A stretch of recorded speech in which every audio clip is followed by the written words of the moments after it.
अफ़सोस मुसलमानों बाज़ार सजायो था।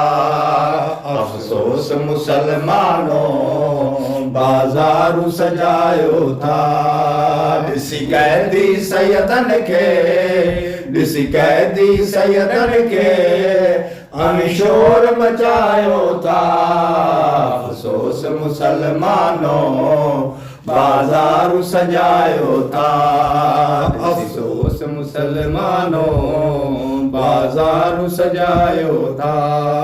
रब मोकिलियो जिन ते दरूद सलाम रब मोकिलियो जिन ते दरूद सलाम उन अज़मत वारनि खे, उन अज़मत वारनि खे जंगलनि में रुलायो था।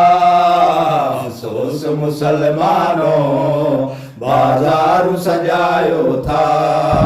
अफ़सोस मुसलमानों बाज़ार सजायो था। कूफे जे बाज़ारुनि में जॾहिं आया परदेदार, कूफे जे बाज़ारुनि में जॾहिं आया परदेदार, रत रोए वेठो सज्जाद, रत रोए वेठो सज्जाद, जंहिंते हुक्म हलायो था। अफ़सोस मुसलमानों बाज़ार सजायो था। अफ़सोस मुसलमानों बाज़ार सजायो था। बाज़ार जे चौकनि ते मजमो शराबिन जो, बाज़ार जे चौकनि ते मजमो शराबिन जो, कर शहर सजो रोशन, कर शहर सजो रोशन, अवी जशन मल्हायो था। अफ़सोस मुसलमानों बाज़ार सजायो था। अफ़सोस मुसलमानों बाज़ार सजायो था।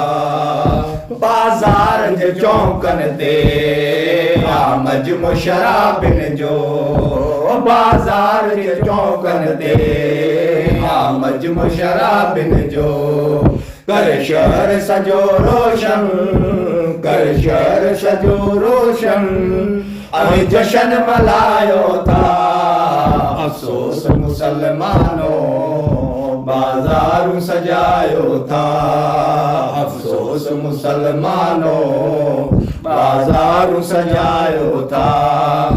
को शर्म न तोखे कयो कैदी सैयदन खे, को शर्म न तोखे करे कैदी सैयदन खे, सर नंगे बीबिन खे, सर नंगे बीबिन खे बाज़ार घुमायो था।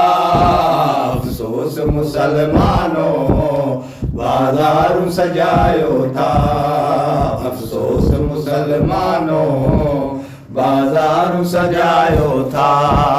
को शर्म न तोखे कयो कैदी सैयदन खे, को शर्म न तोखे कयो कैदी सैयदन खे, सर नंगे बीबिन खे, सर नंगे बीबिन खे बाज़ार घुमायो था। अफ़सोस मुसलमानों बाज़ार सजायो था।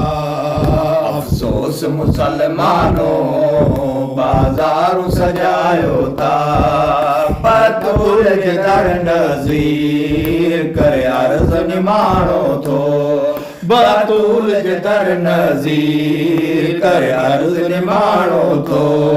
कयो करम आज़ादारनि ते, कयो करम आज़ादारनि ते, सभु सूर मिटायो था।